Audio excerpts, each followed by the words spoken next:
push start yet. Okay, now we're rolling. Go ahead. Want me to restate that? Sure. Thank you. Call the meeting to order. The Park and Recreation Advisory Committee of January 22nd, 2015. And do you want to handle number 2, or do you want me to do that?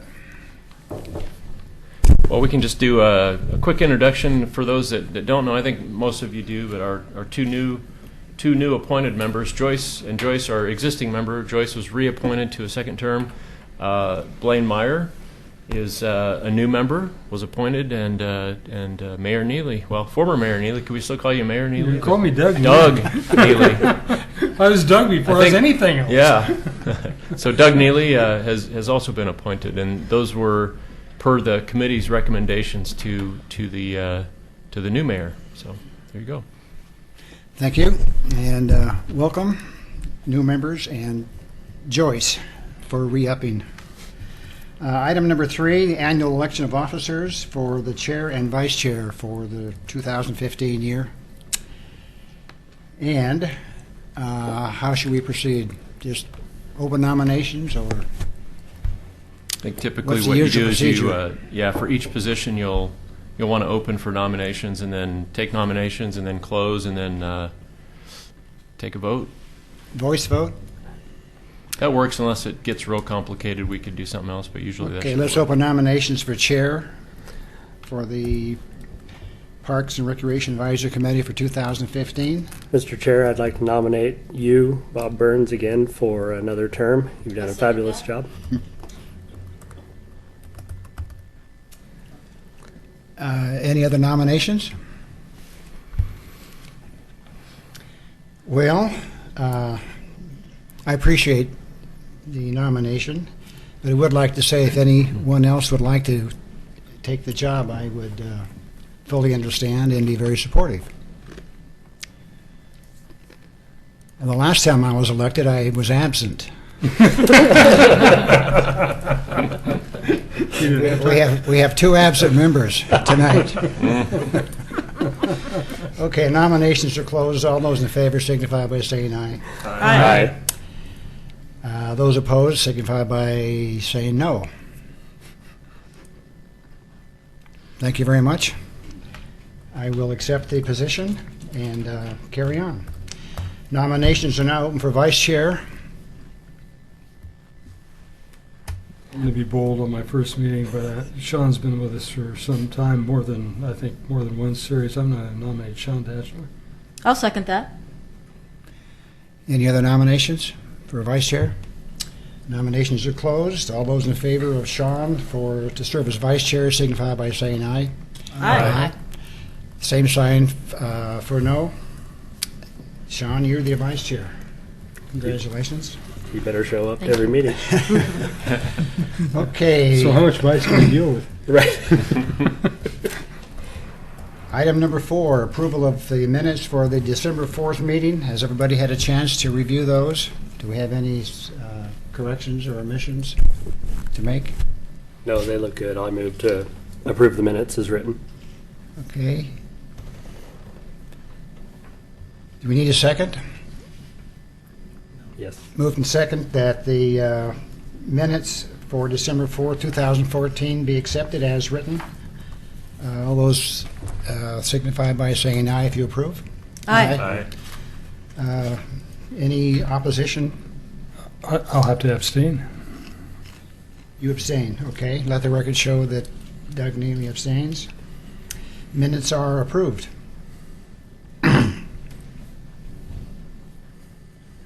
Time for item number 5. Do we have any citizens that want to make comments on issues or items not on the agenda?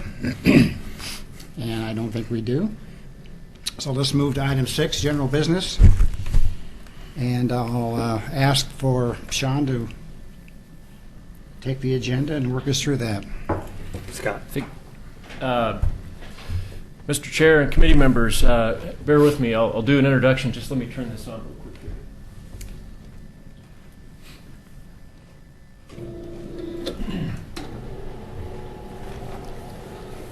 While that screen is coming down, and a reminder to switch your little toggle switch over to the presentation I'm going to introduce to you Heidi Baker.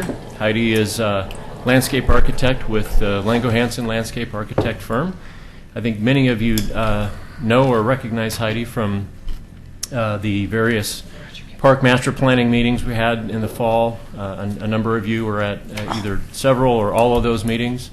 And Heidi is an associate with Kurt Lango. Kurt was not able to be here tonight, and Heidi's going to give you a presentation. Before I turn it over to Heidi, I want to just kind of let you know just a little background, and then also what we're looking at hopefully accomplishing with this item this evening. I think I kind of gave you a heads up at your December meeting, your December 4th meeting. I showed you the final, what we're calling the preferred options that are being presented for the two park sites. The process being that of course the Parks and Rec Committee is integrally involved in any kind of parks master planning effort, and we've completed the master plan meetings, and going forward now, this is kind of the next big step in that what we're looking for is the Park and Rec Advisory Committee's support and recommendation of the preferred options for the two sites, and then we basically can move forward with those and into any other adoptions or approval processes that would be necessary. So what we're hoping for this evening is once you've kind of heard about the plans from Heidi, and then of course we'll answer all questions. This is kind of our big item on the agenda tonight, so we've got time to discuss and talk through this if you need to, and we'd hope to kind of flush out any issues or outstanding things that the committee may have, recognizing that we've got some new members that may not be entirely familiar with this, or some of you may not be as familiar as others, so please, this is your opportunity to ask questions tonight. So at the end of this, what we're hoping for, if you're inclined to do so, is we would be looking for a recommendation from the committee in the form of a motion to basically to support these plans moving forward. But if we don't get there tonight, then we'll bring it back again. But that's kind of what we're looking at. So with that, I'm gonna turn it over to Heidi and let her walk through this, and then again we'll both be available to address issues and answer questions. Hi. So for those of you who weren't at the meetings, I just want to start by summarizing quickly the public process that was part of this master planning effort. For each of the two parks, we held 3 separate meetings, 3 for each park. In August, we started the meetings, and we notified all the residents and owners within a half-mile radius about 5 weeks prior to the first meeting. They were really well attended. The first meetings for both park projects were held on site, and we're just focused on listening. So we had no preconceived notions. We had existing context and site information. We talked about opportunities and constraints, and then we just heard from the neighbors what they wanted to see in each park. And then for the second meeting, we took the comments we heard from the first meeting and developed 3 design options that were contrasting enough to really inspire conversation, and again, just to hear what the neighbors wanted. So for the second public meeting, it was held, I think, in late September, and the neighbors within 300 feet of each site were notified, as well as all the people who had come to the first meeting and left contact information. And so then at the second meeting, we got great comments and heard what neighbors were interested in seeing from each of the plans. And for the third meeting, we took those comments and sort of combined elements from each of the options that were preferred into a final refined master plan concept, which you'll be seeing tonight for each of the parks. And at the third meeting, again, the same 300, within 300 feet, the same residents and owners were notified. And so I think each of the 3 meetings were very well attended. We were impressed to see so much interest. The neighbors are pretty passionate about the sites. And there seemed to be a consensus reached at each of the public processes for each park. So with that, I'll just jump into Glen Oak Park. You'll see here our first slide is an existing conditions that talks about the natural features of this site. Right now, there's a driveway that runs through the center of the site, and there's an existing residence down here along Glen Oak, and there's another existing residence up here. across from the Myers Road.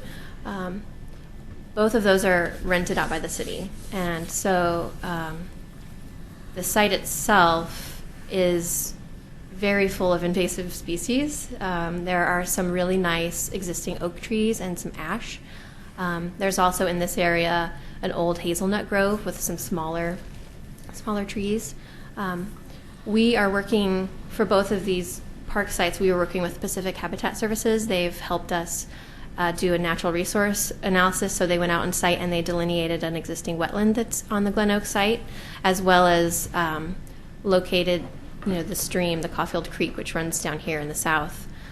As part of this project, we need to be aware of the city's requirement for a 50-foot natural resource overlay on either side of the creek.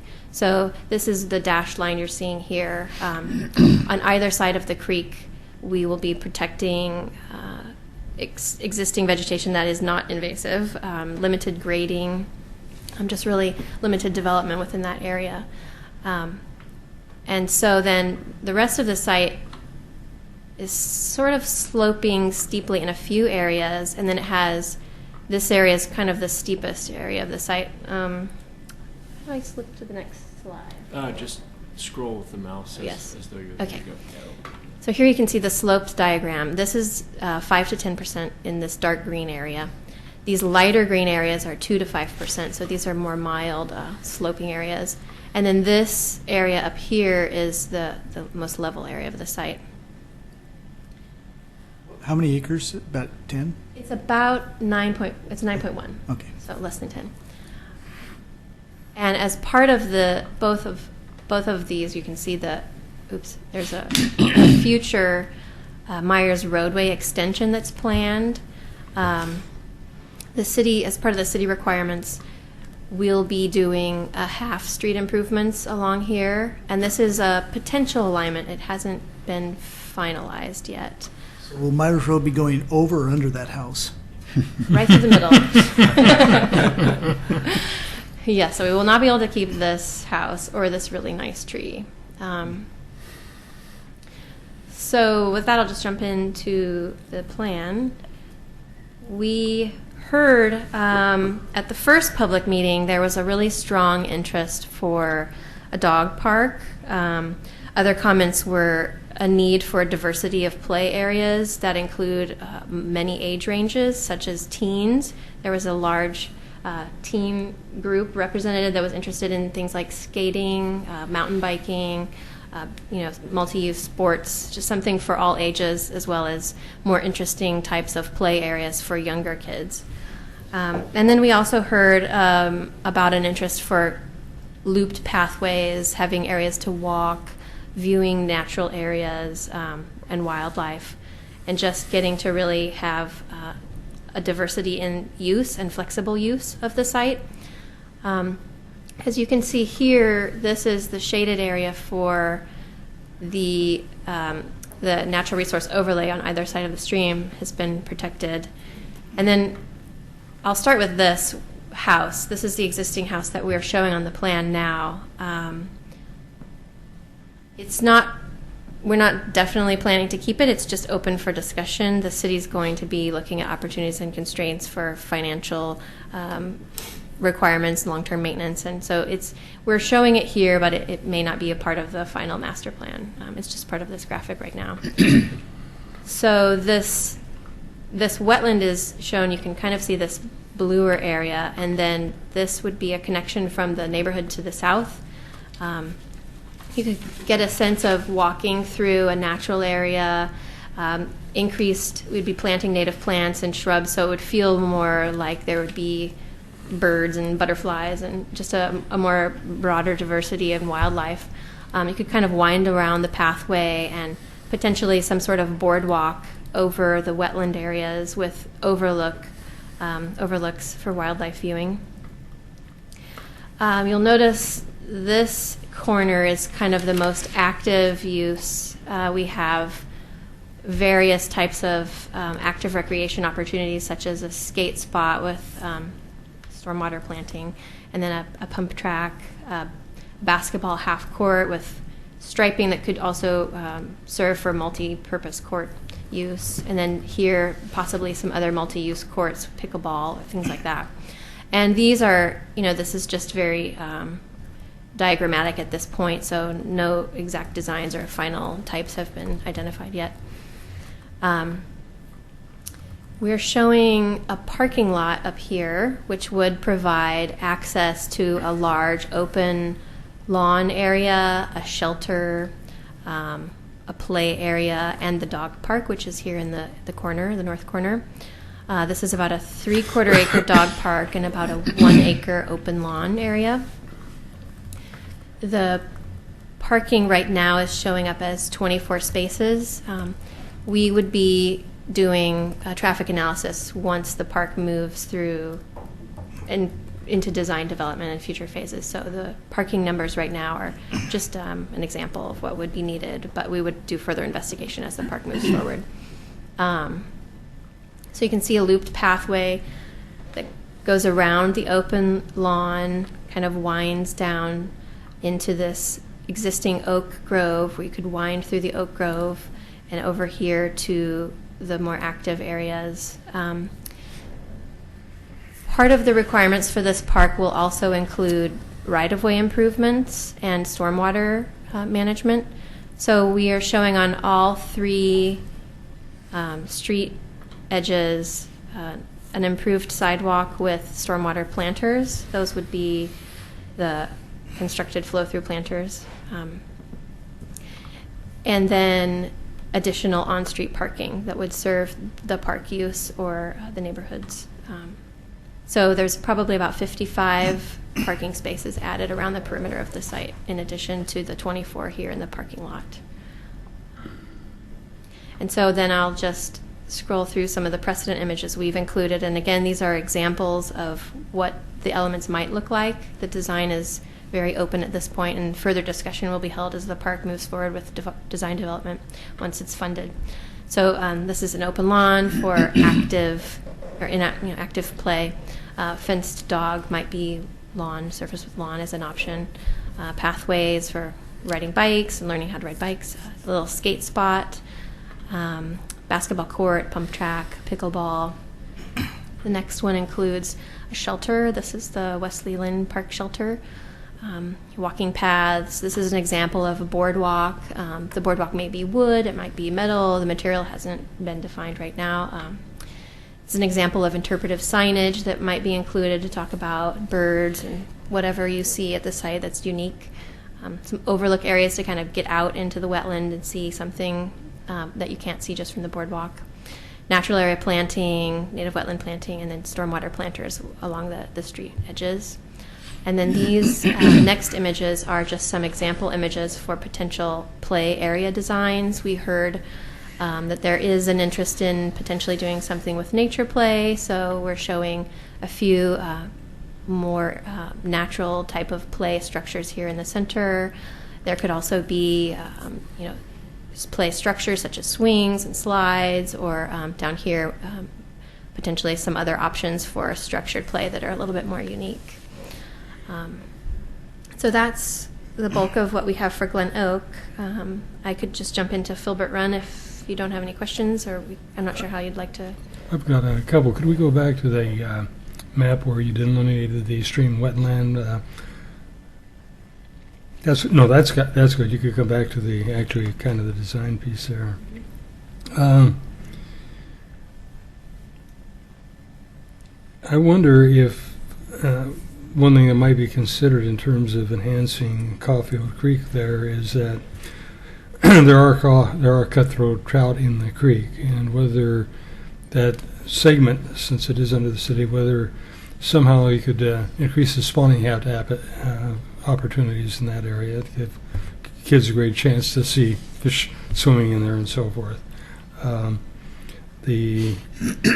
I think there's some real great nature opportunities there as I look at this site, and where we can make use of it would be great. The other question I had was I know we about high school property off of High School Avenue. is to the upper portion there, is that also college property? Or is that private, or do you know?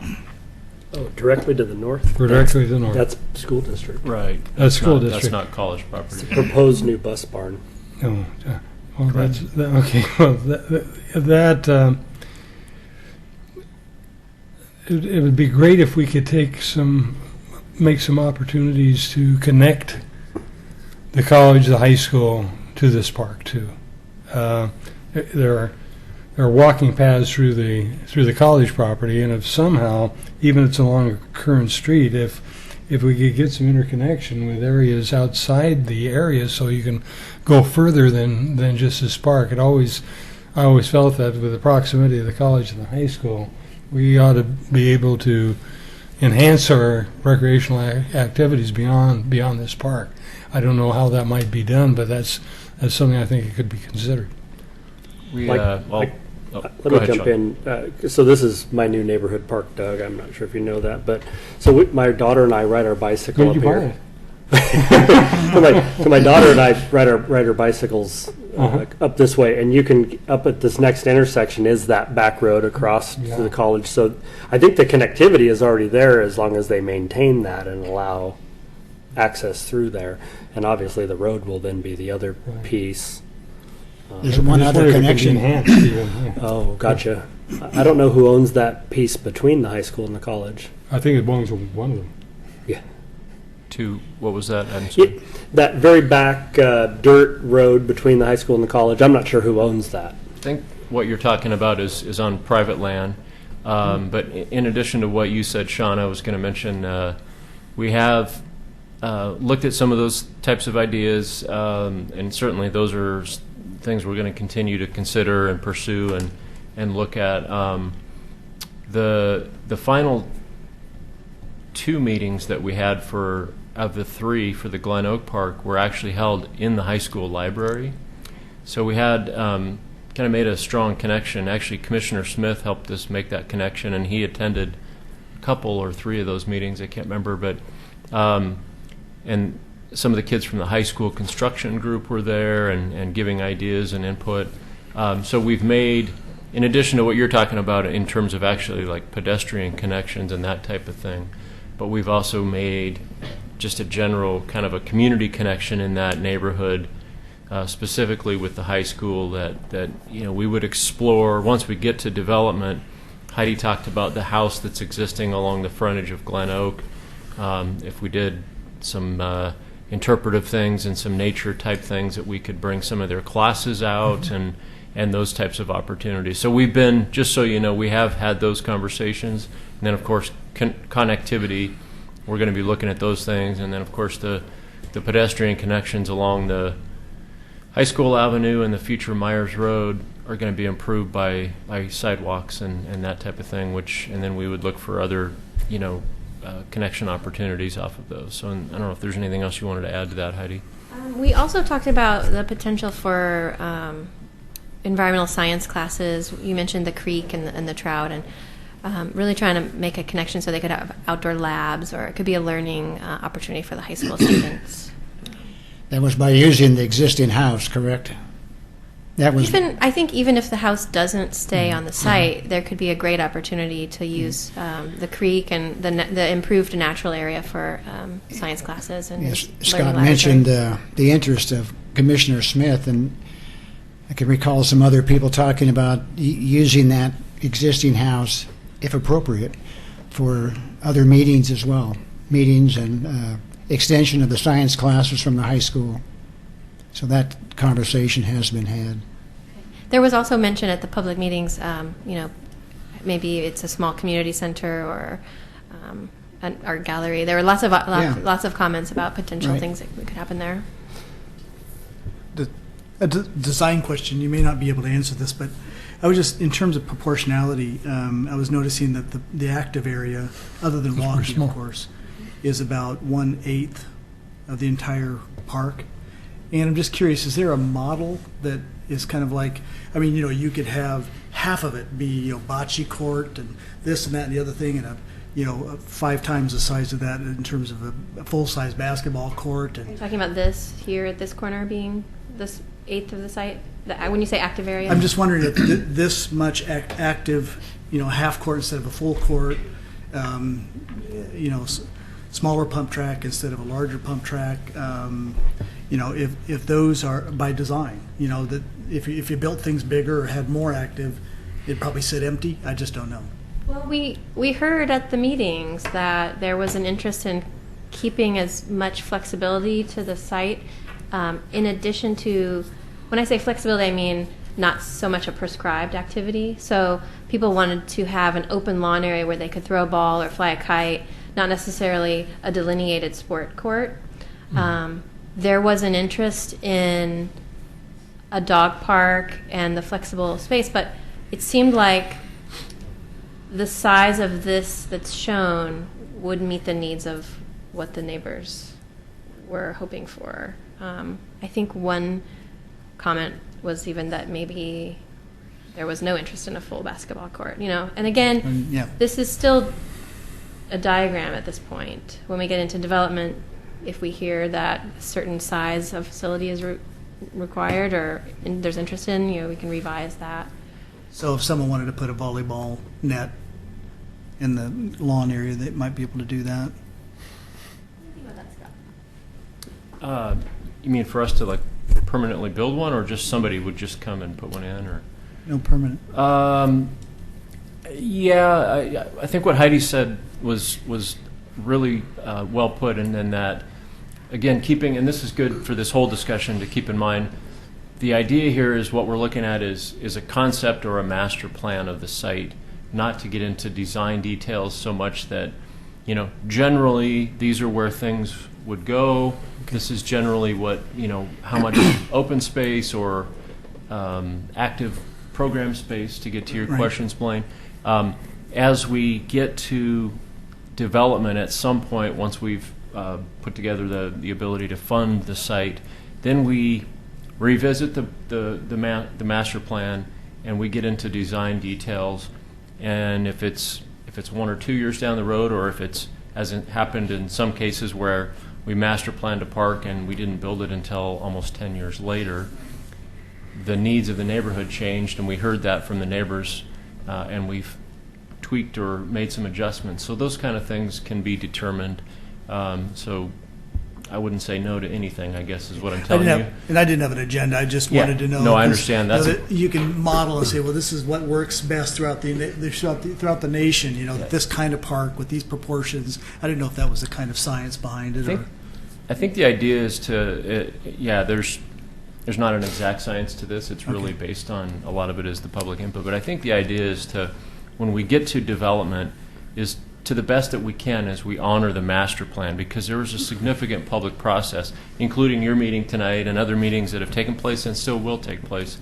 To the best that we can, we honor the master plan as it is, unless we hear a need for change that is significant enough to make us redirect the plan a little bit. But for the most part, we follow the plan, and you can add or delete items in the general concept of that. We've done things like that, but I don't think there's as far as, is there a national standard for, if you have a 9-acre park, you have to have X amount of this kind of program space? Not particularly, but I think a lot of it too came from the existing site itself. There, you can see in the early ones, the slopes prevent large, flat, active areas, Right. as well as the significant habitat that's already there, such as the wetland and the stream offset.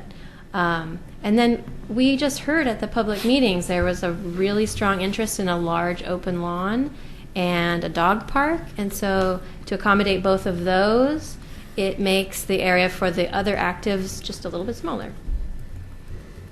Good things. Mr. Chair. So before we move on to the next one, I just wanted to kind of bring a few comments up, maybe a little bit for history on this. I was chair of PRAC back when Scott presented to the commission the idea of purchasing this property, and then I spoke in favor, and the commission then authorized the purchase of it. And I'm very surprised, and it was a learning experience to get to where we are today, and see what the park is, because that's not at all what I thought it was going to be the day that I stood before the commission and suggested we buy the property. So a little history further back, but my first PrAC meeting ever, there was a large discussion about ball fields down along the cove. And then when the idea of a developer coming in along the cove came up, those ball fields and the need for ball fields were moved to the top of the hill. And so in my mind, this was supposed to be nothing but ball fields when we first bought it. And there was a huge need from especially the baseball group. And however, going through a public process, that was absolutely not what we heard. And just sitting back listening to those comments was really enlightening, because I went in with a complete preconceived notion what this was going to be. And this is absolutely not. It's a beautiful park, but one thing I wanted to bring up is a comment by a former school board member who's been deeply involved in the property purchases over the years. His concern was just to advise us, whatever we do in this plan relating to the house, to not write it in or out in such a way that it precludes the other. So I would just say that I don't know what we have to do for that, and Scott, you'd know best, but whether it's in, out, whether it's in with dashed lines, I think you get the idea. And we definitely haven't had time to deliberate our thoughts on that, and I don't think we need to now, but it's something to be mindful of, that we don't tie our hands. The other thing that I think, this is the first park where we've really looked at it from an all-age standpoint, with the pickleball court, representation of seniors having play areas. I think that was an amazing thing. This will also be the first dog park, official fenced dog park in the city. And the large amount of passive recreation, I think the purpose for the passive recreation was because there's so many ball fields in the high school property adjacent. We didn't need to provide more right next to it. So that was just a few observations I wanted to point out. I can recall the first meeting, one of the first suggestions brought up by the people there represented was for a dog park, and that really surprised me. Usually there's resistance from some folks. Mm-hmm. And it was moved because the neighbors on I guess it's the west side, were concerned that it would be too close to their property. So the next time we saw the plan, it was moved to the east side, which took care of the problem at the time. Yeah, and there's a lot of shrubbery along that side too, which also kind of mitigated some of his concern, I think, right? Yes. They wanted a delineated boundary. Yeah. Any other comments on Before you move on, I was going to address Sean's comment about the house, and a lot of good points made and good questions, but specifically your question about the house being either in or out, for sure.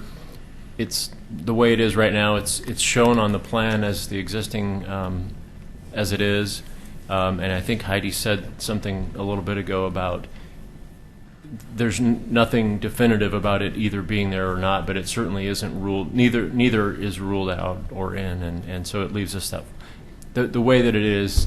We've got flexibility, and that's what I was talking about a little bit ago as well. As we get closer and move into design, then you start making those more concrete decisions, and of course those come back to the Parks Committee at that time, and we revisit the final designs and probably have some of those discussions and make some decisions. So. It's been so long since I've looked at a complete presented plan. Is there usually a narrative that might draw that statement in the plan? We can certainly do that, yeah. Either, typically, with the master plans that we've done, there would be some accompanying narrative that describes that, so that's something that we could conclude that we're maintaining that flexibility.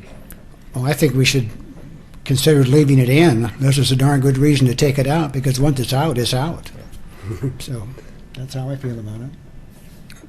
I don't specifically have a feeling about it. We have one house, the Buena Vista house, associated with one of our parks that just doesn't get any use at all. But the thing is to identify a specific use, and it was suggested that it could be part of a nature interpretive piece, and if you could actually identify a use and perhaps attract kids from other neighborhoods, maybe as part of programs and so forth, to go to that area.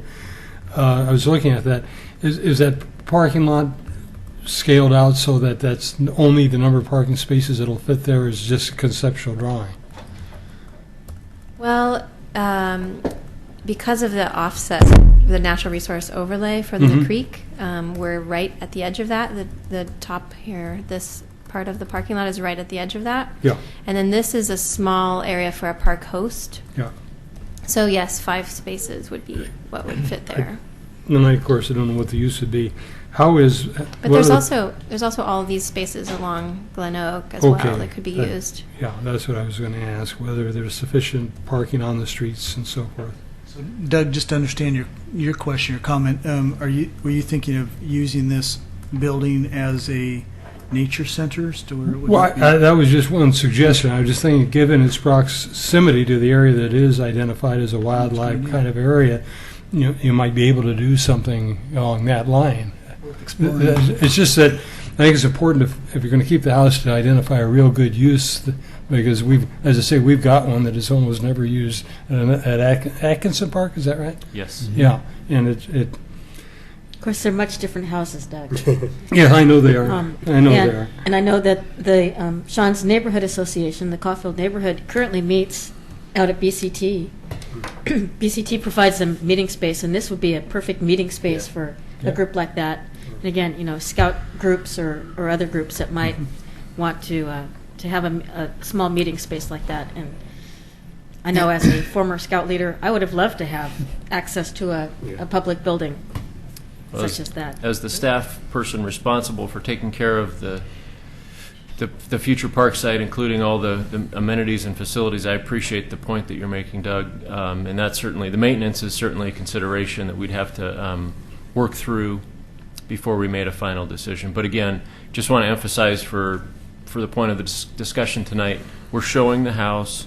It's neither absolutely in or absolutely out or anything. We're leaving the flexibility in place so we can continue to think and decide what's the best idea there. So there's definitely considerations both ways. So. Right I now- recall at one of our meetings, too, that we had at the high school, someone very familiar with that house said that during some flood times, there is water in the basement. And so that is also a consideration as to the use of that house. Right now, you're generating revenue from this house, correct? That is correct, Yeah. So, Yeah, we're collecting rent on both houses actually until those things change. What is the Note money? that there's probably also a staffing cost then if you turn it into an interpretive center, then that's negative revenue. Program cost. I think that's where the high school might come in. Does revenue come to the parks? It does. Good. It goes back into the park development fund. In fact, it specifically goes not to maintenance, but it goes into our parks development fund, which is our STCs and the money that we use to build things. I have a question. So if this is all down the road, what happens to this house, but if the committee was pretty adamant about the possibility of this being used for a nature resource or a spot for nature activities, couldn't we make some kind of recommendation that stays in there so that for future consideration that this is how we feel about it? Absolutely, yeah. The committee can recommend anything at any point in time. And again, not something that you need to do tonight in terms of, you can understand that it's going to be shown on the concept plan as it is, but as we move down the road, that's a discussion that we'll definitely be having. And the committee can certainly recommend one way or another, and that carries weight. Okay, let's move on to the next park.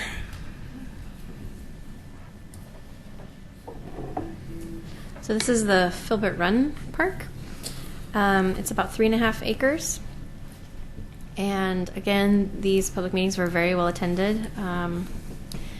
At the first meeting, when we talked about existing conditions and opportunities and constraints, there was a very strong consensus. It was surprising. Pretty much everyone at the meeting felt like they wanted to keep it really natural and protect the existing character that's there, because it is a pretty special site. In the center, there's this large, mature grove of trees with fir and oak and maple. and they just wanted to make sure that that was protected. This site also has a drainage way that is part of the city's conveyance system. As part of that, it has a smaller natural resources overlay requirement of 15 feet on either side. It's ephemeral, which means it's only supplied by stormwater, so it's dry in the summer, but it's wet in the winter. And we don't know the extent of the wet areas, but that's something that we would be investigating further when the park goes through development. Anecdotally, we've heard it's just right about in here, pretty much close to the 15 foot on either side. But again, we don't know exactly. The site right now has an existing outfall, and I think it comes from over here on this side and along, stormwater outlets here. I don't know exactly the year that it happened, but as part of the neighborhood development around this edge, this area down here was regraded, so it would be deeper.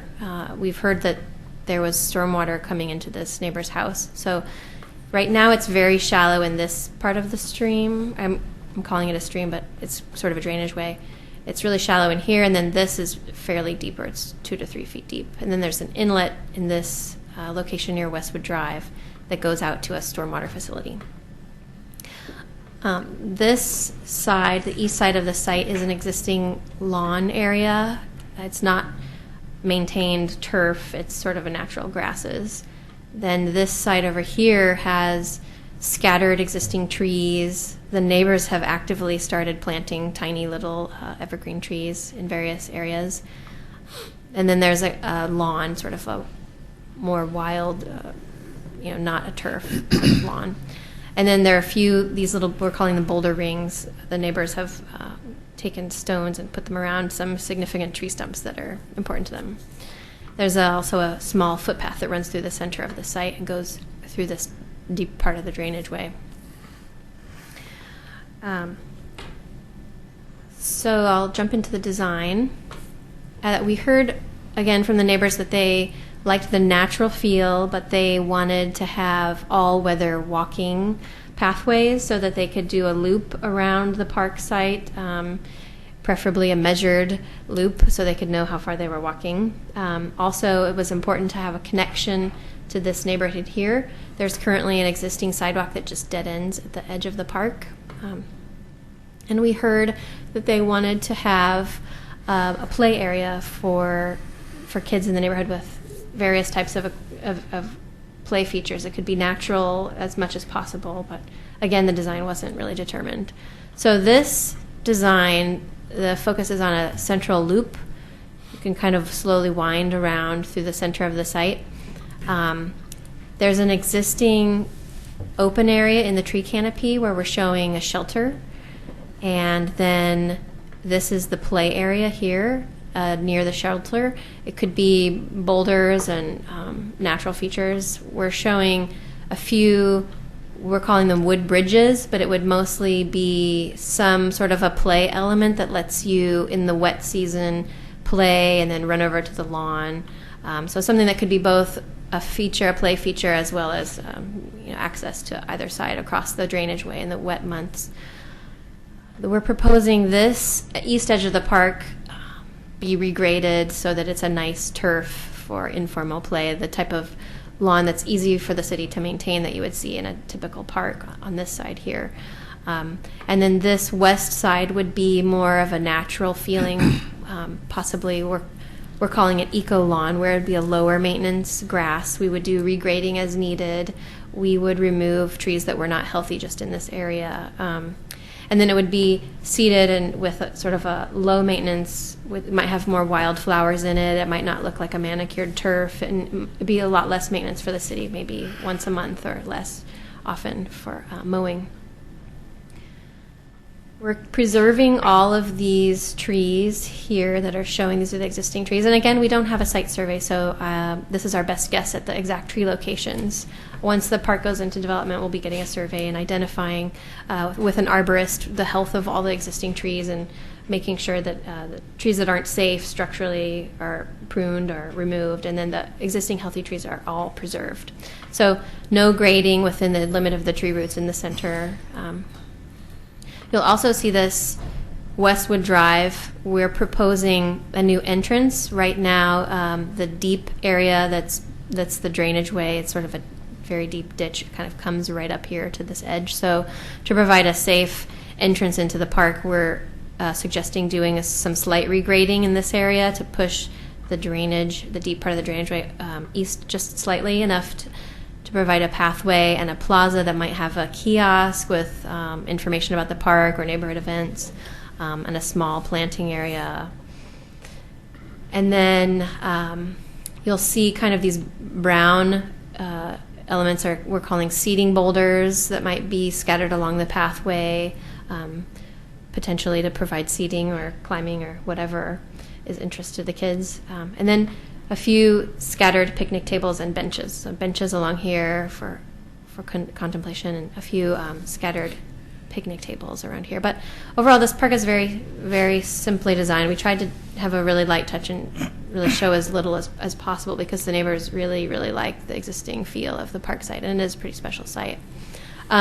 We did hear that there was concern about the safety of this outlet, so we're proposing some outlet improvements. Those will be further determined once we get into development, but an option might be adding some stone so it's a more gentle path down, or increasing native plantings to prevent access, like playing in or where it's steeper.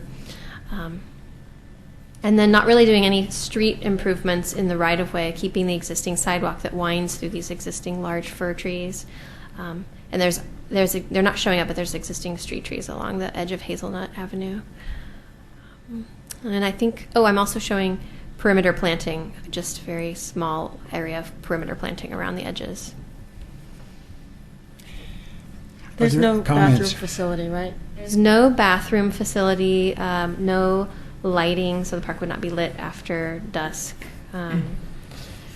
I'll just zoom through these precedent images. For example, this is what we had thought might be an option for those, the bridges that go across from the play area to the lawn area. You could kind of come out, look at some native plants or see what's in the water. When I was out on site looking at the trees, there was a little boy with a butterfly net and just going in and out, running up and down the creek, and this is really cute.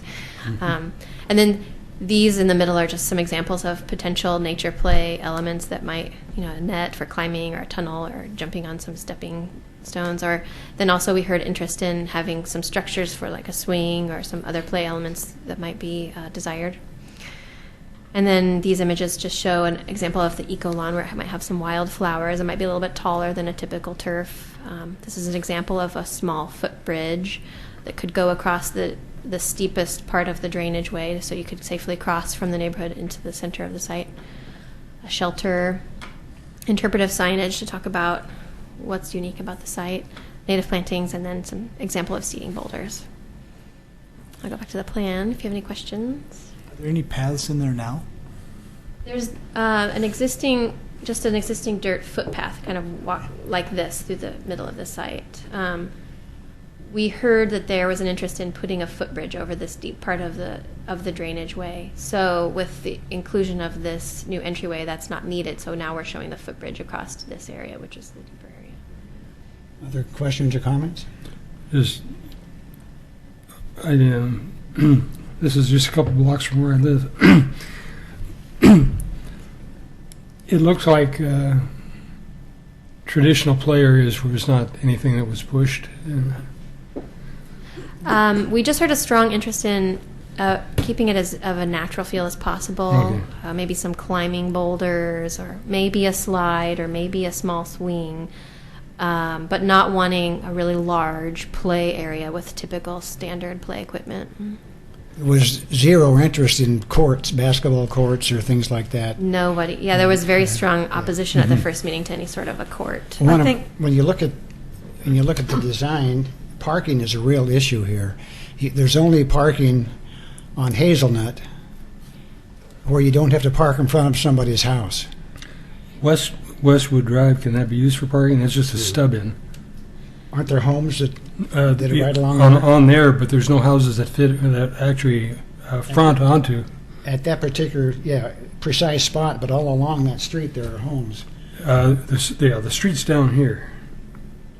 This is actually a 7. I think when they originally put it in, maybe it wasn't even thought of as a park. It was for, have a street to go in for a development. Okay, where So- would somebody park that wants to use that exit? You could parallel park all along Westwood because there's no driveways on it. Yeah. Okay. Yeah, that's why I said there's no houses fronting onto Westwood itself.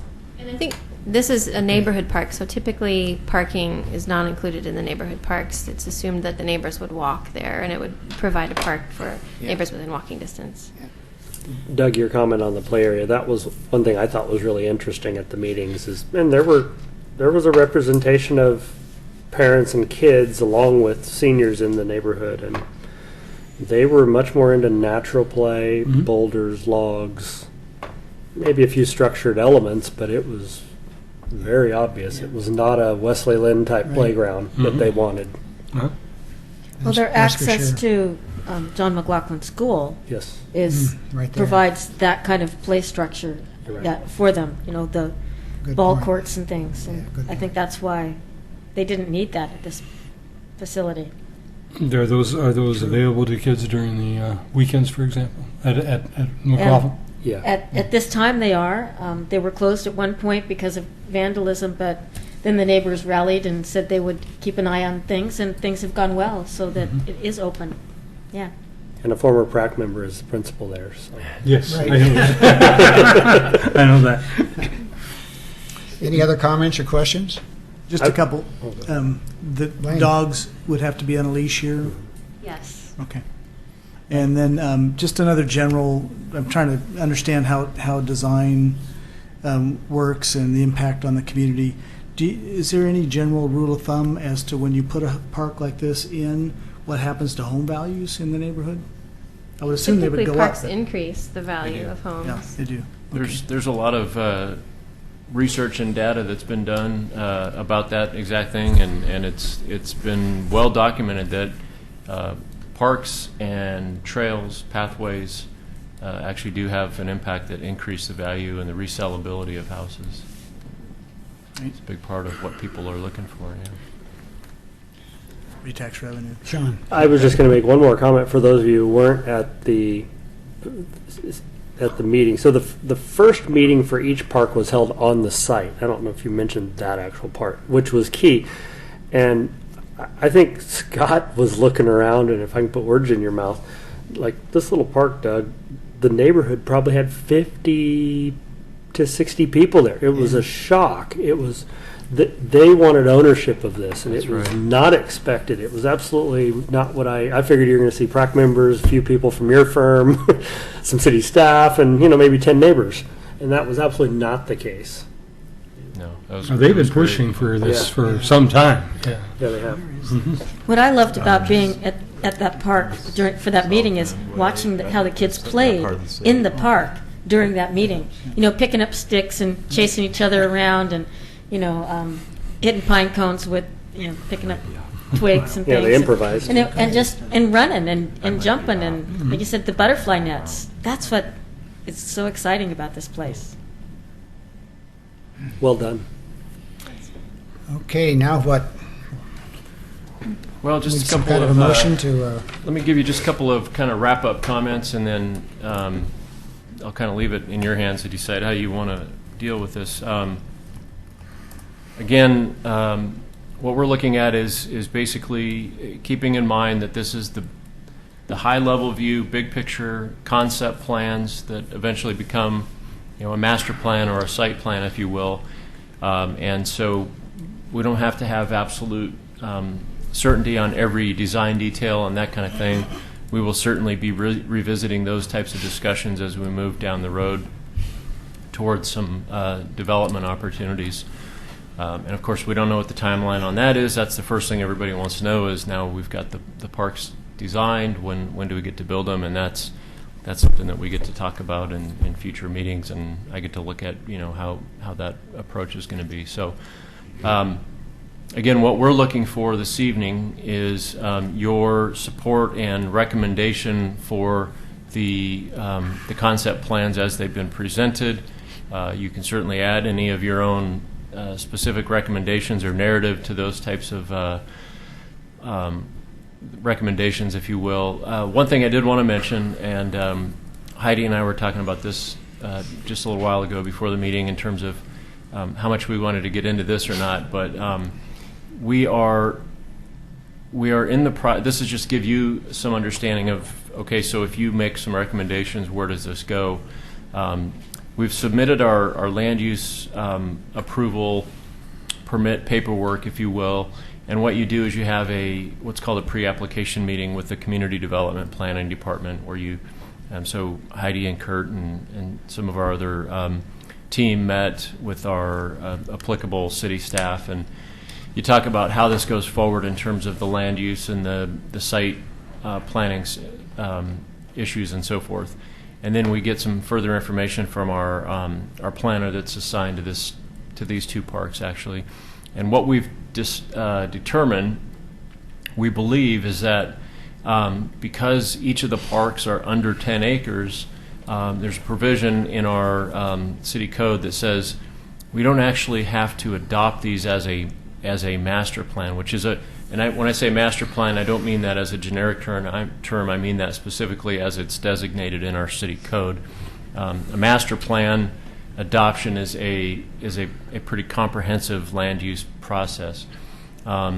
So we have received indications, and Heidi, if I go off tracks here, please correct me, but we've received the indication that we don't need to do these as a full master plan adoption, but rather that we're, in essence, just determining the design of the parks, the concept plans, and there's some limited stuff that we need to do now. And then when we come back and actually apply for our site design, which is like our final design to go into construction and development, then we'll get into a further review process. So we don't have to do the full master plan scope that we might do if it was over 10 acres. So Heidi, any blanks to fill in where I left something, a blank spot there to explain? We're working with planning right now to see if we'll be required to do a comprehensive plan amendment in addition.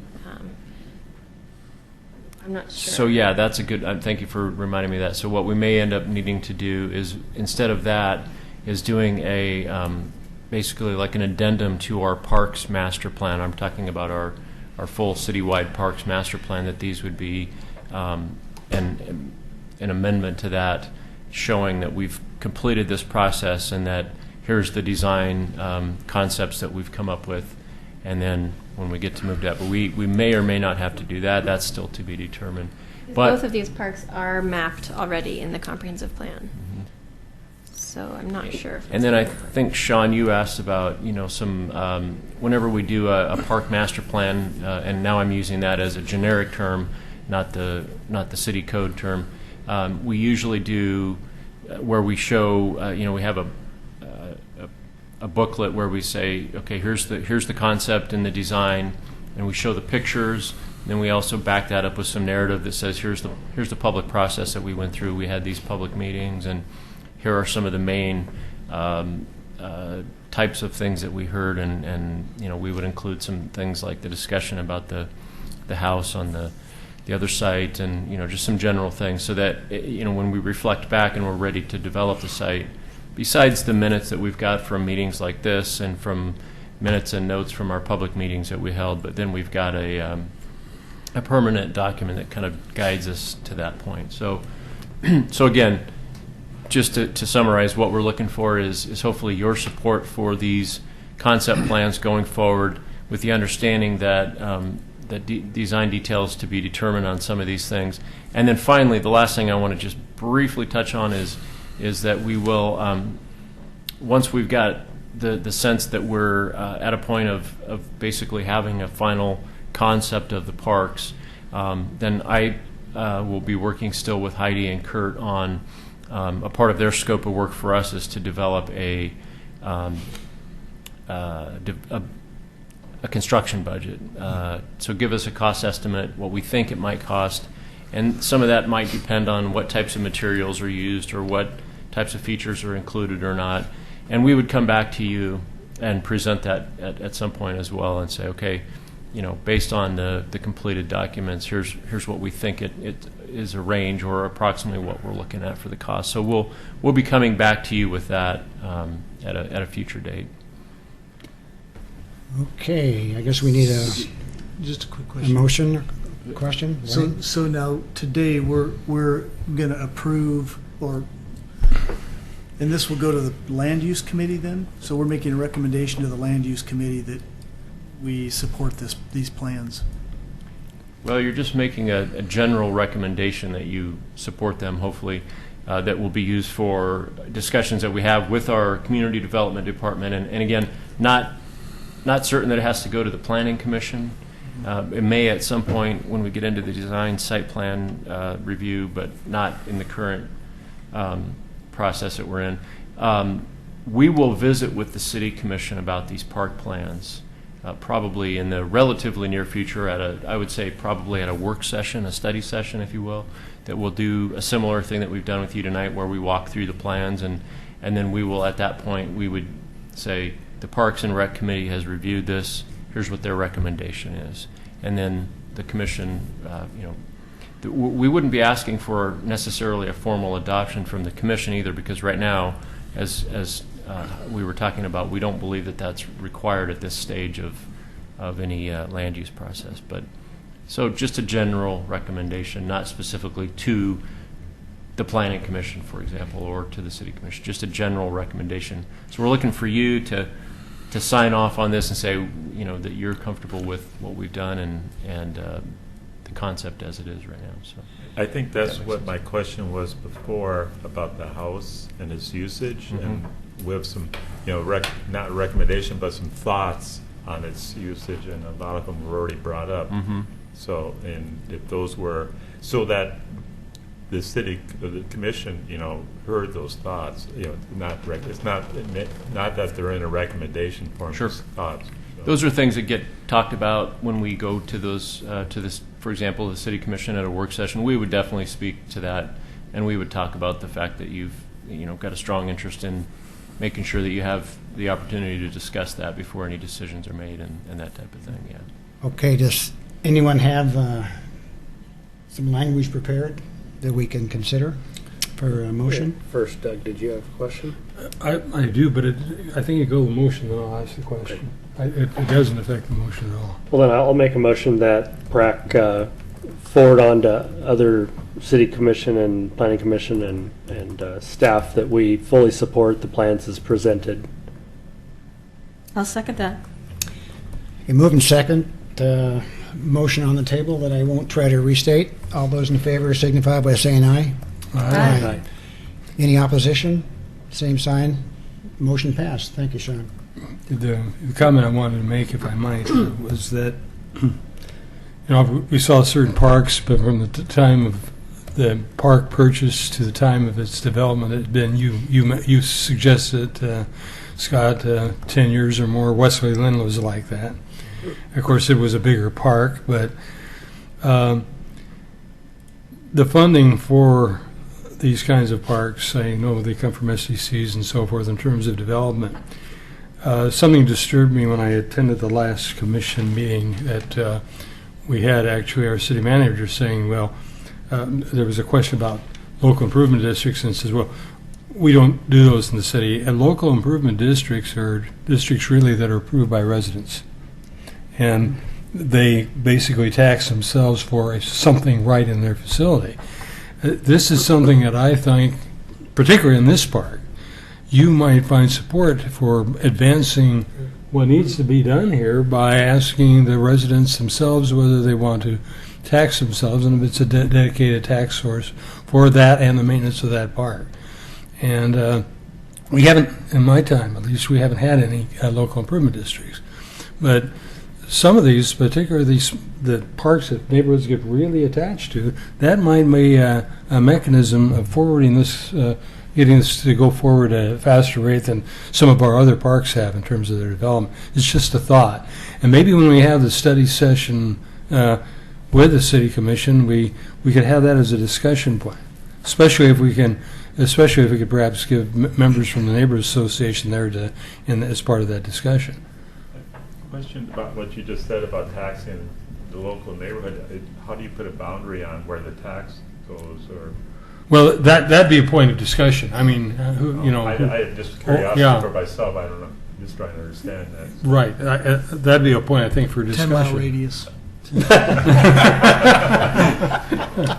So is there any possibility that these could be approved, go to the land use, all that, and everything get approved, commission approved, and then there's no money to do it? And so at that point, would you have to phase it in? Is there an implementation plan? So that's the big next question, and then Elephant in the we room. do get to talk about those types of things. And actually, you're going to be doing some discussion about your goal setting and those types of things, priorities of where we spend our resources on development.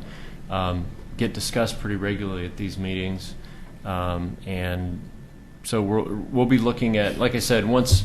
And thank you for your support. We appreciate that. Also, thanks for a number of you that were very involved in coming to the public meetings and helping us through the process. So that's appreciated. And you'll be discussing these parks again, and we'll be talking about park development priorities and how to go forward with that. So lots of opportunities to continue that discussion and to talk about things along the lines of what Doug just brought up. The one thing I just wanted, I've got to take the opportunity to do this plug. As you've heard me talk about, not necessarily the new members. Well, Doug, of course, has as he's been serving on the commission. We talk regularly about our ability or our inability to maintain what we've already got as far as our parks facilities, and so. And we'll be doing that again with the City Commission in the next few days. They've got their annual planning and goal-setting retreat tomorrow and Saturday. And my main topic that I'll be discussing, once again, is going to be parks maintenance and how, whether we can do some things to look at some alternative revenue to fund that with. So, not to lose sight of, even if we could figure out how to fund the development of these, because we do have park SCCs and we can go out and compete for grants on these sites, and we've been fairly successful in doing that. So there are some opportunities, I think, to look at ways to get them built, even if it's by phasing in, especially the bigger park. I think that one's going to take maybe a phased approach, but to be determined. At any rate, to be perfectly honest, finding the funding to build these is easier than to take care of them. So we've got to always keep. We've always got to keep on the forefront that we don't want to develop these until we're prepared to take care of them. And the maintenance, even looking at a kind of a passive, smaller park like this Filbert Run, it's significant. And once you build it, there's an expectation that you're going to take care of it, and the neighbors in the community will certainly let me know that if it's not being done. So we've got to be careful and thoughtful and aware of that. And I just I'll continue to be talking about that. And so it's one thing to develop, but we've got to be able to maintain it. So we're going to have to take that as a thing, a discussion that happens together. So anyway, I'll jump down off that soapbox. I'm sorry. We've heard that. Okay, let's move on to next item under general Next item. business, Willamette Falls Legacy Thank you. Project. And thank you, Heidi. Good job. Too bad of a push that thing. There you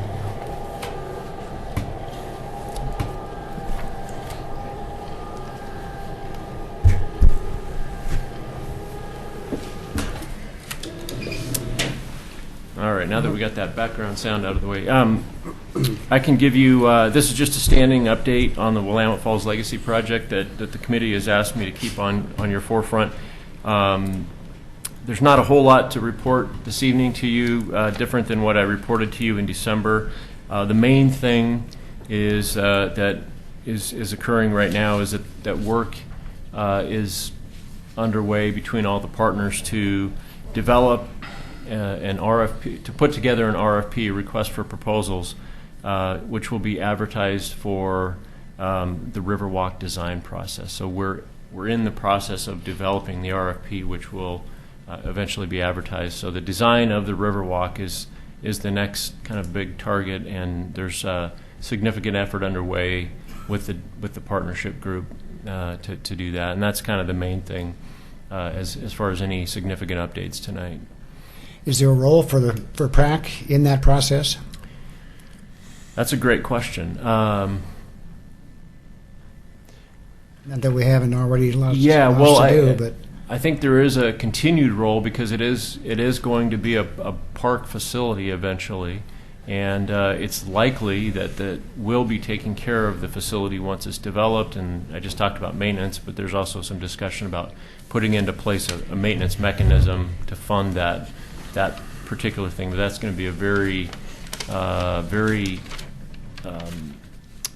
challenging thing to maintain and manage and so forth. So the group is talking about how to deal with that as well. But as far as specific involvement in the RFP process, is that what you're asking, or no, just in the design? Yeah, I believe there will. I'm sure there will be opportunity that I'll be visiting with you about in terms of that process once it begins. So the idea is that right now what's going on is just the process to select a design company, a consultant firm. Yeah. And then there'll be some type of a design process, which will most certainly be a public process. So we'll be talking about that. That's a good question, Bob. So the river walk, the actual physical boardwalk or whatever it may be, that would be under the parks. You would be tasked to maintain that. Nothing has been absolutely decided, but it seems that that's kind of where it's going.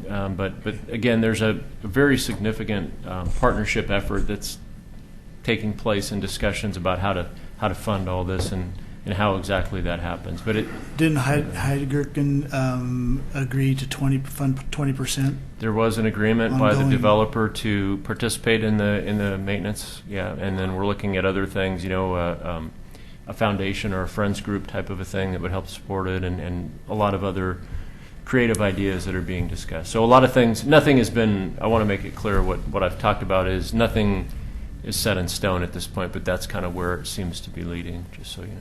Mm-hmm. But if we as a committee has some ideas we'd like to throw in there, how does that get in? I'll work with you to make sure that you've got the opportunity to have your voice heard. I'll just make sure that happens. I don't know exactly how the process is going to unfold, but we'll make sure that there will be opportunities, and I'll make sure you're aware of them. So. The reason I brought it up is the goals we adopted for 2014. We had a statement about work with the city on the Willamette Falls Legacy Project, and I was just reading through that today and thought I should just bring it up and say we certainly have an interest in what the design ultimately looks like. So, but for later. I'd mention there's a good possibility, I think, that the River Walk will be part of the whole Metro Region River Walk system. So Metro Regional Government probably will have a role in some of the maintenance and so forth too. But it's a big regional partners thing. Yeah, very much so. That's it on that. The other, then I'll just jump to the next one. The Ermatinger House update, very brief, just keeping you posted on what's going on there. The project timeline for completion has moved a little bit later. We ran into some issues that are a little bit more time-consuming than we'd anticipated. Right now, we're looking at, we've extended the contract out till about mid-March. And there's numerous items that are in progress. Most of the work has moved to the inside of the house. The first several months you saw all the stuff that was going on outside, and it was lifted up, and the work underneath on the foundation. But basically there's a whole lot going on inside the house right now with that, and we'll be discussing that more. The next big thing, once we complete that renovation, is going to be what our maintenance and operations plan is, and we're gonna be talking about that. So that's it. Real quick question: are you within budget on this? I mean, it's been a long process, and I've been. It has. We are within the budget, and we definitely had a defined amount of money available. We've made a few adjustments to the contract where we've had to do some small deletions or changes as to how we've approached that, but yeah, we're within our budget. So. It's the estimated reopen date. Well, I can't really answer that question. What I can tell you is that the anticipated completion date is what I just said. The opening is, we're not sure what that means just yet. So the main objective first was to preserve and renovate the house, and we're doing that. And then we're going to thoughtfully decide how we're going to manage and operate. And so as far as an official opening date or that kind of thing, I'm not prepared to answer that just because we're still working on that. So a lot of things to figure out. I'm just yet. trying to figure out 2015, Yeah. 16, or 17. Yeah, well, I would assume that it would probably be in this year, but again, I'm going to be cautious on how I answer that just because we're going to be working through that. It might be. Commissioner Smith and I and a couple other people had the opportunity of taking a tour of the house maybe 2 months ago, I guess it must have been, Yeah. and so forth. I mean, they've discovered various things that what we regarded as the Ermatinger house. There have been additions before, but the Ermatinger house actually appears to be added on to early on. So it's proved to be challenging in terms of how you get all that put together. Sure. But it'd be nice if this body could actually take a tour at one point. We could arrange that. It would just depend on folks' interests and schedules and that kind of thing, but we could certainly arrange that. It's not quite as much as the walls aren't quite as open as the last time that when you went through there, but yeah, we could do that.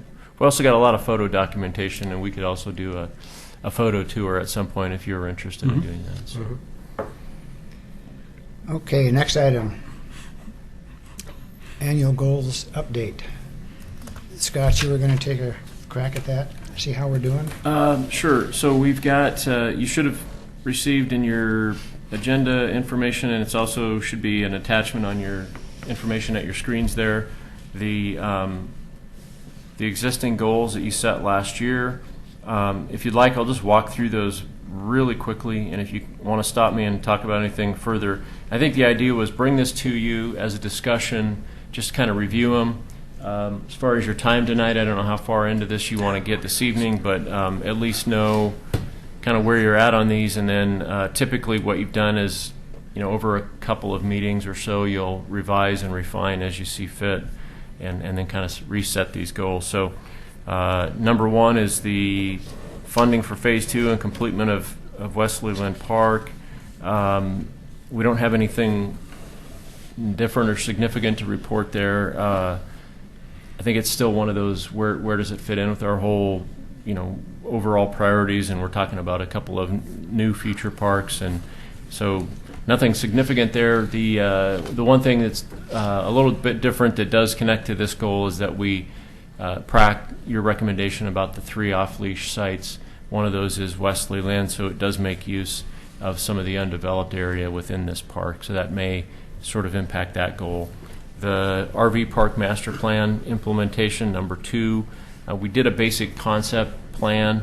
The big thing there is the funding for that, and we really have nothing significantly different to report in terms of that. But again, that kind of I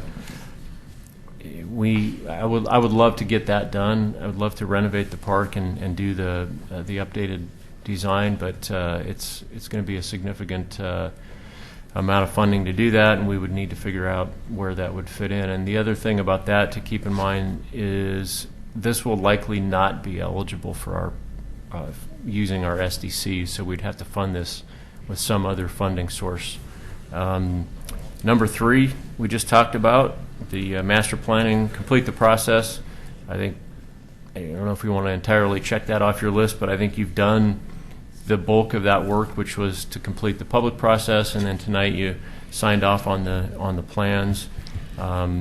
We'll be coming back to kind of follow up on some refinement of this discussion as we talked about, but you've I would say pretty safe to say you've done the bulk of that goal.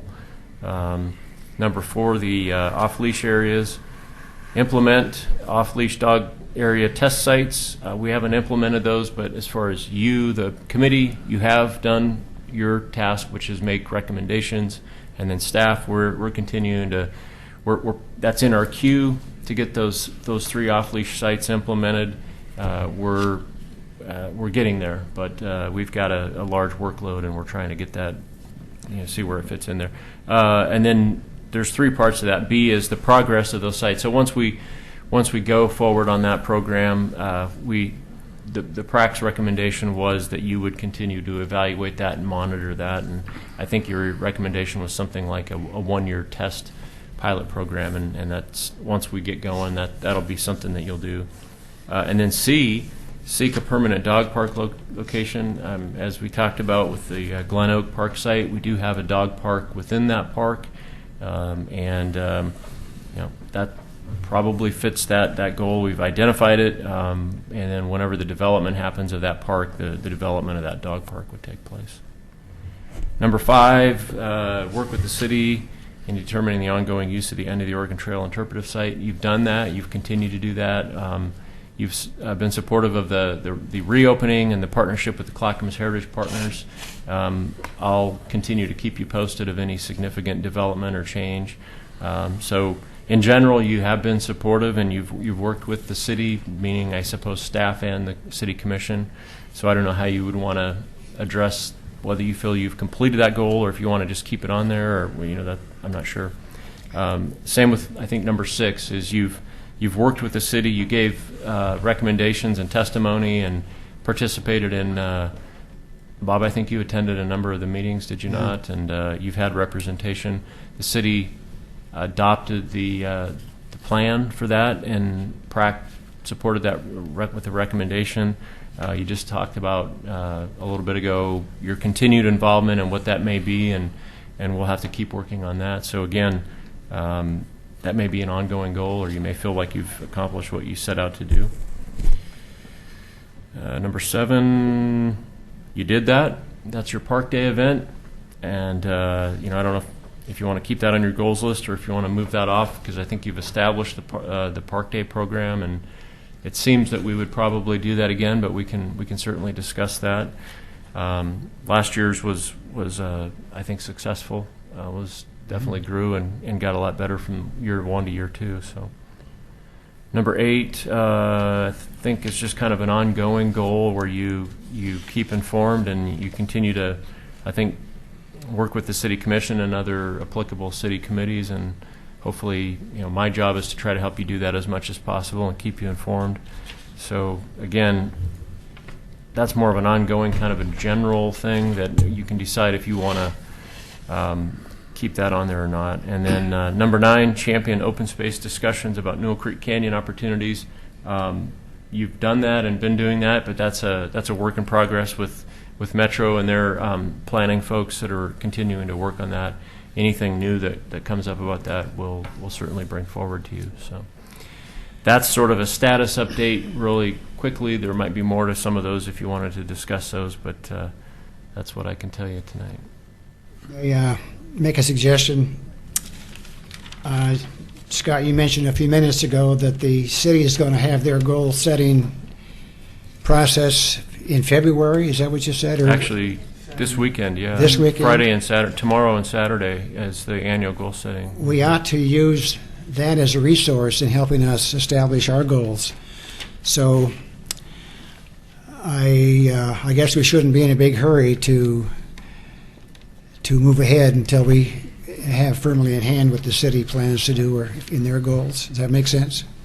It does to me, and I agree. The committee can do as you wish as far as determining your own goals, but I think that's something that we've tried to talk about the last few times that we've done that, is to be aware that you may set your own goals and have your own ideas, but definitely the city commission sets the goals for the city, so it's Need good to be in concert with I think it is direction good they're and going. at least be aware of that. So, the next this coming weekend they'll have the goal setting retreat. They'll establish those goals. What they do, the commission, they bring those back to a city commission meeting and formally adopt their goals for the year within a meeting or two, usually after the retreat. So you'd have those in writing, and we could bring those to you as they've been adopted. We had 2 or 3 ideas. I should should say I had 2 or 3 ideas since I asked the committee to think about this in December. And I would invite all of the members to think between now and next meeting for things you might want to include in our goals. And I put down the Buena Vista House as something that needs to happen with that. And perhaps we might want to make a recommendation or a suggestion as to what the future of that structure should be. Also, Lottered Park, the future of that. I was also read in the newspaper on 2 or 3 times about no smoking in state parks, and they were considering no smoking on the beach, 300 and some miles of beach access, and they decided to not take that on, but to move ahead with continuing no smoking in all of most of the state parks, especially since we have new laws with marijuana and the e-cigarettes are now around, and so we might want to have a discussion as to whether or not PrAC wants to take that on as a possible issue. But those are my ideas to add to our current list. And anyway, I would invite people to give it thought, come back with your ideas, or if you have some ideas to share right now. Scott, do we have any update on the stage at the end of the Oregon Trail Interpretive Center? Yeah, it's being built. It looks like we're on target for what what we anticipated was that it would be open for this summer concert season this coming year, and they're out there working. And we had a little delay because of some weather and holidays and different things, but the kids are back out there and they're really working hard, and things are looking positive that it'll be done as we hope. I guess since Joyce mentioned it too, as a goal, the concerts in the park are becoming more and more well attended, which is wonderful, but it makes parking an issue. And if we can figure out a way to mitigate that, if it's promoting carpooling or whatever that may be. That is an issue. We're getting very popular. We're continuing to grow, and even though we said, we're moving to a site with better parking and it should be better, all of a sudden, we've got twice as many people coming at some of the concerts, and wow. So I think that's a great point. And we don't have a perfect solution, so I'd love the opportunity to discuss with the committee some suggested ideas, because we're definitely, that's something that staff is talking about, is we're going to have to come up with a parking management plan. And I remember we talked on that parks tour too about possibly using the Pioneer buses to shuttle people. Yeah, I'd be open to talking about different ideas with you on that for sure. So. One thing, and it would be one thing I've noticed going in the new neighborhood is that a lot of these stormwater detention facilities are better built these days, and some of them have walkways going to them from one street and a walkway going to it from another. And I think there are a whole lot of pedestrian amenities that most of us don't know about. And it would be nice if we could actually start mapping those out so we can see them, and so we can look at the connectivity of things that I think a lot of us, I didn't know knew existed in many of these neighborhoods. And perhaps parks working with Public Works to see how we can better interconnect ourselves in terms of walking and perhaps bicycle too. I think there are opportunities that already exist that we just aren't that aware of. And I don't think we really have a map that really shows those things. Doug, I'm having a hard time imagining what you're talking about, because all the ones I think of are fenced. So can you just describe it? They are fenced, but they have walkways going into them, and you can look down on them and so forth. Okay, I got you. I thought you meant like traversing through them. No. I can't think of one. They aren't fenced, but they're good. They're pretty good looking, and they have these walkways going past them that have been constructed for that purpose. I think. Yeah. Okay. Okay, Could I add a comment there too? Some of you may not know, but the Oregon City Trail Alliance has been in operation, and we're just now beginning to kind of get our legs under us. Have Joe Merrick, who's the senior traffic engineer for the county, is now our president, and that's one of our goals is to, we would love to work with the city in terms of mapping out all the connectivity, and we're interested in doing some events, where we get groups to go around to the parks and explore the parkways and find that connectivity. So Okay. what I'm hearing, if I may, just to get a sense of direction, is put this on the next agenda. Kind of wait a little bit and see where the city commission goals end up, and I'm not sure whether they'll have adopted them by the next time that you meet, but I think we'll at least have at least a kind of a preliminary report to give you about that, and it'll help the discussion. So what I will do, if this is acceptable for you, I would bring back your goals list, your existing goals list again. But I think, and if you have any other suggestions that come up as a group, I would say maybe by just reply all to those emails that I send out, and put some suggestions down that here's some things, potential topics, if you will.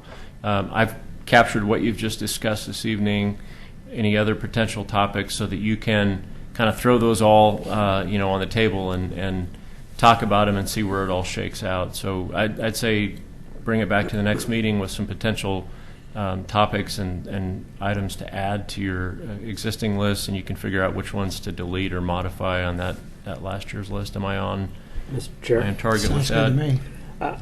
me. You kind of beat me to it, but I like the goals, but from a standpoint of a meeting, and we have 11 meetings a year, we usually get hung up on the goals, and sometimes they push into May. And last year, I think it went fairly smoothly, and we had a work session where we met 30 minutes early. We knocked them out. By the time we got it, we all sat around the table in there, and it worked. By the time we got to 7 o'clock, we went to the meeting, we adopted them, and off running we were going. And I would almost think that the city commission ones should be enough in a draft form that February meeting, we could probably meet at 6:30, knock these out, and get going. And to me, that would be an efficient use of our time if we could do something like that. I'd be willing to show up a little early. Sounds good to me.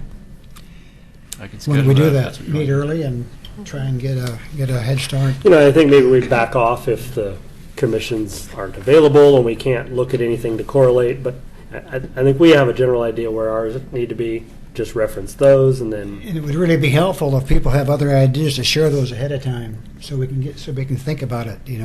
How they fit. Is this a good time, what I was talking to you about Go. earlier? Yeah, sure. Well, yeah, I've been thinking about, and I brought it up at the first meeting I was here, and I probably didn't present it the best way, and that's, for instance, like the art that was in the library park, and there's a lot of people who really don't know much about art, and there was a lot of criticism about that art, and a lot of people, the criticism was, how much they pay for that, and that was that sort of criticism. And so, and after I traveled to Chicago and saw their parks and had these big lofty ideas about what ours could be like, and as far as having art and with the walkway out to the falls, and there was some mention of art being put there, and whether the art should be somehow connected. We would have some oversight or advisory with the art that goes into the parks on this committee, and I don't know how that would happen, because I know that the utility or the city maintenance right now is that. The city maintenance is in charge of the art, right? Or Well, if it's a permanent structure, then it's our maintenance folks who'd be in charge of. So, for example, the specific thing that you were just talking about with the horse, the library thing, Yeah. those were temporary, Right. and placed temporarily, and then with the idea to be moved out. Other examples, though, more recently, for if some of you were involved in this discussion, the Clackamet art sculpture that went in at the entry point, along with the new entry signage, we brought that to the Parks Committee, and it was also discussed through our city art policy, where we kind of form an ad hoc art committee, but also because it was going in a park, PRAC needed to review that and give input and recommendations, and then that becomes a permanent. Once it's done, it becomes a permanent amenity in the park that we take care of. So I don't know if I've answered your question. Well, but just I to just- remind you that the Parks Committee is involved in process whenever an art installation is done, a permanent one in a park. And I don't know how, I mean, whether this is just bringing up the idea right now and not get into the details and talk about that at this half hour, or later on, one of our goals, is that was, because otherwise I have other things to say about it, but I don't know if that's what we want to do right now. So, We could put that as an agenda item. Yeah, can't we? I think it's a great agenda item. Just to review art policies, procedures, and how general art is treated in Why don't you parks. frame some kind of a goal that we Yeah. can take a look at and email it prior to the next Right. meeting, when we can all have a chance to get a better idea of exactly what you're thinking. Could I suggest that we make a request of Scott? Some of these art pieces have gone through an art commission. That's not an active commission now, but it has been. Arts committee, it's not an active committee, but some of them have gone through them for approval. Some of them are, I think, actually on public works land, and some of them are parks land. So if we can find out who we interact with in that process, and you can get back to us. But there are some art pieces that I didn't understand. I was told what they meant, but I couldn't figure that out. After they told me, I couldn't figure out what it meant.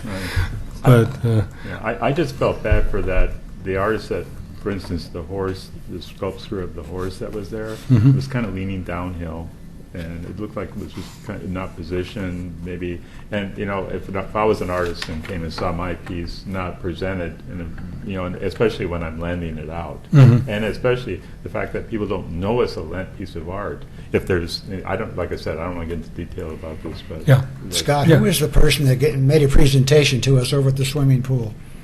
That was the Somebody from the Arts Commission? It was or the arts. So there's the Clackamas County Arts Alliance, which is a group that is receives some funding, I think, from the county, but they also receive funding through some different arts funding sources, and then they work with mostly public entities, and have done installations with Oregon. So basically, anytime we've done in recent history an installation of any type of public art, whether in a park or in one of the sidewalk things or something like that, we've partnered with the County Arts Alliance. They also do, for example, I don't know if you all are aware of this, but we have a rotating exhibit displayed in City Hall that rotates, I think, 4 times a year. I think it's a quarterly rotation, and we contract with them to work with local artists to do this display. That was the Arts Alliance that came in and gave that presentation.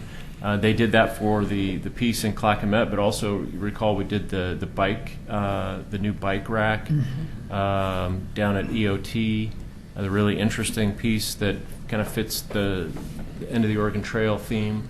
And they did that as a partnership with our city plus 2 other cities in the county, where they did these really unique bike racks as sort of art that's functional. So it's the Clackamas County Arts Alliance is the group.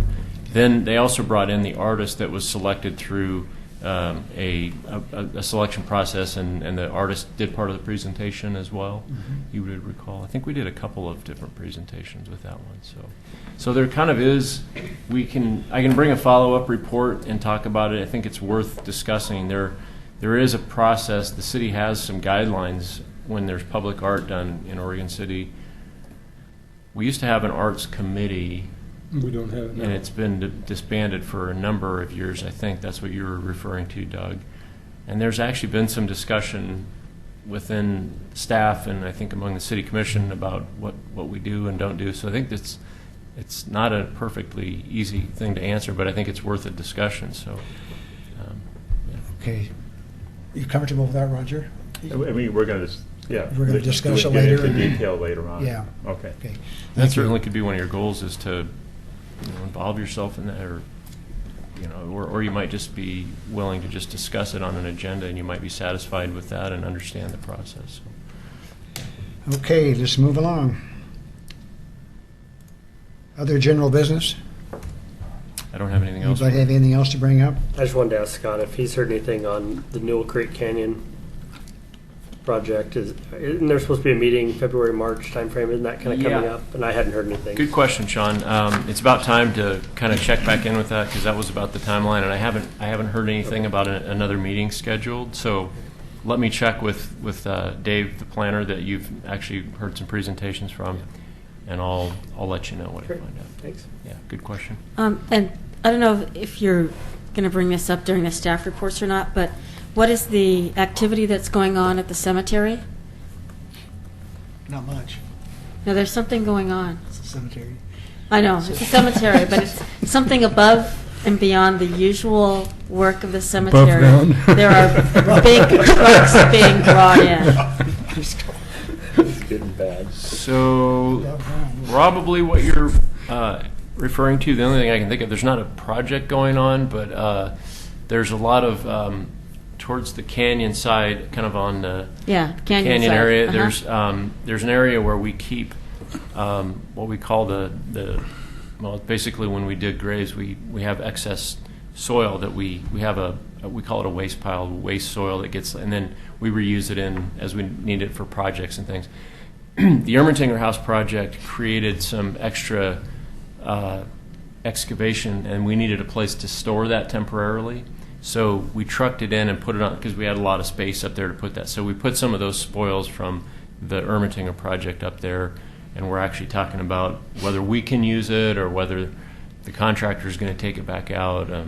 So that's probably what you're Yeah, it's seeing. exactly, because we can see it from our Yeah. neighborhood, from That's what down it from is. my house. What are those It's big extra trucks dirt doing? from underneath the Ermentinger House that we had a place to temporarily store it. Historic dirt. And Thank we you very actually much. might, yeah. It's actually pretty good soil.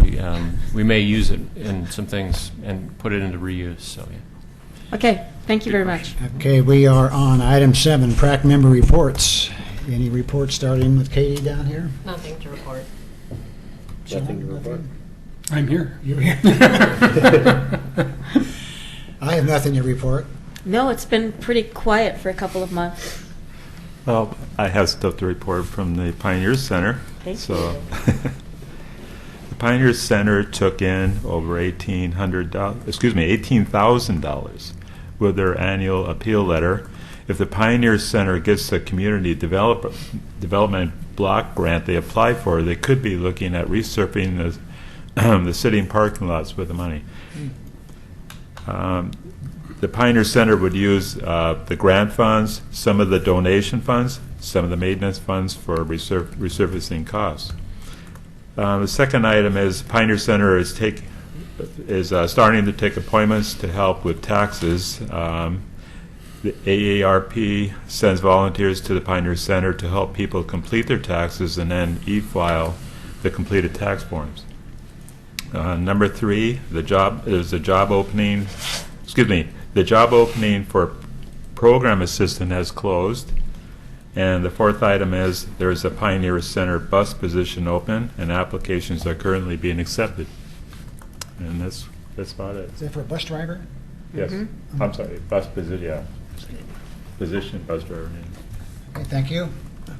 Glenn, any report from you? Okay. We are on staff reports.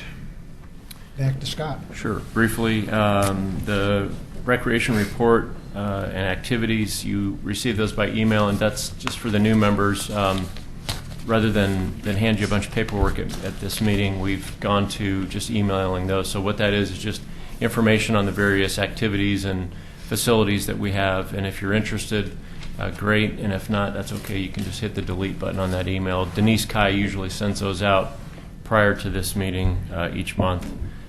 So if you have any questions about that, please let me know.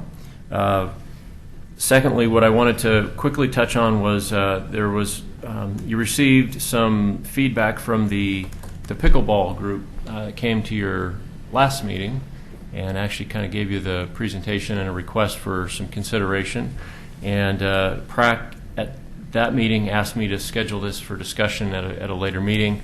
I didn't put it on tonight's agenda because I knew that the master plan discussion was going to take up a considerable part of the meeting. And then secondly, I kind of wanted to revisit with you what you want to do in terms of discussing that. Since we just had the discussion about your goal setting, I thought that might fit into that topic next month, that we would put that as an item of considering within your goals, maybe a PrAC goal, it maybe not, but it seems like that might be something we could fit into that discussion as to whether you want to put that on your list or not. Any feedback on that or thoughts? I definitely wanted to hear more about it, and we didn't get the opportunity to hear about the staff's opinion on working on a court that had just been redone. Mm-hmm. And so I was very Their use of eager. Rivercrest Park. Yeah, I was very eager to Yeah. hear that Yeah. as a temporary location. So I appreciate that, Sean. That's a very good point. And we're developing some thoughts on that, but I wasn't prepared to give you that full, here's my recommendation. I wasn't ready for that just yet tonight because of getting ready for some commission retreats and budget stuff that we're doing right now and stuff. But that's why I wanted to kind of see where you're at in terms of, so it's definitely something we need to revisit. We could put it in the mix of the discussion of PrAC goals or whether or not, but at a minimum, we'll put this back on a future agenda to discuss, and when we're prepared to give you some further information like recommendations such as you're talking about, Sean. I was just curious if the boundary lines for the pickleball is a whole lot different from that of tennis, and if they have to be permanent or if they couldn't be some kind of temporary. Just some of the things that came to my mind. Yeah, those are things that we need to find out ourselves a little bit more about, yeah. and do a little bit more research, and we just, so. I think there's definitely a groundswell for it, and so I think it's our job to move forward with it if possible. So if there's a location that presents itself, if there's not, then we have to look for alternatives. And I think that's why the idea of Ladderette Park keeps coming up. I think that's a great. I think that the marks were permanent. That when they were presenting it, they said they would come and pay for having it painted, those lines painted on. Yeah. They would voluntarily do it, yeah. Am I the only person that doesn't know what pickleball is? Google that when I get home. Yeah, you're right. So think of ping pong on top of that you play standing up on top of a large ping pong table. It's basically like a version of tennis and ping pong combined that you play, and it's actually with the little kind of a wiffle ball and wooden paddles. Yeah. Wooden paddles and or some kind of a composite material. But It's a big deal. it's a game that has been around for a long time. I used to play it in college and like intramurals and stuff, and it was very popular then. That's been a few years ago. And it has become, at least maybe it's not been in our region, but it's becoming more popular in the kind of as a mainstream where people are putting these onto hard surface courts permanently in parks or schools or whatever the case may be. A lot of times too, you see it played indoor in gymnasiums. You can set up temporary courts very quickly and easily inside gymnasiums where you have a couple of standards that pop up and you just play it on a basketball court and you've got some temporary. But putting it in an outdoor facility like in a tennis court or an existing facility is a little bit different because you've got to put things that are a bit more permanent. But and I don't want to exclusively say this, but it tends to be more popular with older adults because it's a little bit easier, easier game to for one to play and to learn, but also it's not quite as heavily impactful physically as tennis. So lower nets and smaller shorter courts. and lower nets, so you don't move quite as much. But it's still a very active game, and it's actually a great game. But, So they would have to adjust the net as well as the markings on the court. Yeah, you wouldn't really do the that. nets all came in that were temporary, Yeah. and they worked. So if there was a tennis court net this way, they would cross put court. perpendicular temporary nets and run this way. So the only impact to the facility, permanent impact, was striping. The lines, okay. That's why she said a lot of the places they would put in like a locked tool chest against the fence that they would keep their gear in, and they would just go unpadlock it, set up in a few minutes, and off they'd go. So there's a group that has been very, very good at communicating with us and has done a good job of advocating. There's a Pickleball Association of America, and then there's a local Portland area chapter of that, and they've made it a point to go around to communities and attempt to advocate for this sport. And their belief is they've talked to us as staff a number of times. They participated in the parks master planning process and got us to at least acknowledge that on the concept plan that we might put a pickleball court in there at Glen Oak. But then they specifically came to the last PrAC meeting in December and requested use of existing tennis courts, and so that's the consideration that PrAC would like to probably respond to, and you need my information to be able to do that. So we're going to try to help you with that information. And if you look at that, Scott, I've been involved with some asphalt projects at work, and we don't want to look too far in the future at Ladderette, but I'm wondering in the near run, if you just were to asphalt that surface, how close could you get to the final target with a little bit of money? So maybe use that in your discussion as, if we can't do this, but we could almost get to here. Yeah, we did suggest that when the group first approached staff, before they even came to the PrAC and before they came to the parks meetings, they came and met with us and started asking about specific sites. They had gone in and done research of all of our parks beforehand and came in kind of equipped with, what about this and this and this site? And staff kind of immediately went to that site on the map and said, underutilized, needs some work. If a group was willing to help us fundraise and put some money in with some minimal improvements, I would have no problem dedicating that to some use like that, because it would bring life to that park. Yeah. And they had some hesitation about that site because of, I think, parking and not great location in terms of being one of our major parks. But I think it would be great to look at some. I would love to focus on that site and see if we could come up with something. I think their biggest problem with that site is that it would need completely new asphalt. And they saw that as a big expense as opposed to just restriping, the nice things up at Rivercrest. Yeah. And also parking and accessibility, because that Ladderette Park is a little difficult to get to. Yep. Yeah, But we'll bring it back and we'll have some better discussion points for you to consider. But just kind of the immediate concern is over programming things, and then all of a sudden you've got those are our best tennis courts in our park system, and they do get well utilized during the nicer season, and the basketball court is very busy.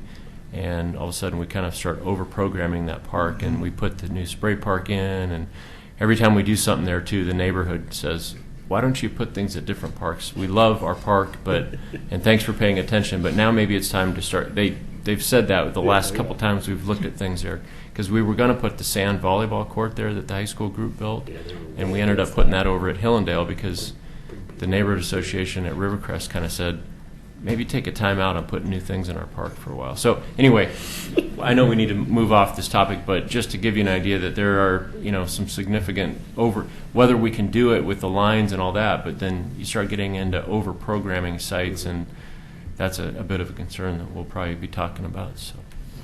Related topic, but I went and visited my sister last year down in the Bay Area, and she took me out to this park, and they were doing this I'd never heard of it. Bocce ball? Yeah, bocce ball. Never heard of it. And man, it's a huge deal. They've got leagues and people out there with picnic lunches, and yeah, it was crazy. But I've never played it. But anybody here? You've heard of it, obviously. Heard of Oh, it. yeah, I've never Heard of played it, it. never played it. Yeah, it's interesting. I guess it's what, Italian or something? Well, do we have anything else on the agenda? Just to conclude my staff report, two other really quick items. One, I just wanted to mention, so you didn't think I'd forgotten, that we were going to give you a Parks and Cemetery more of an in-depth update, like we did with the pool and the Pioneer Center with the presentations.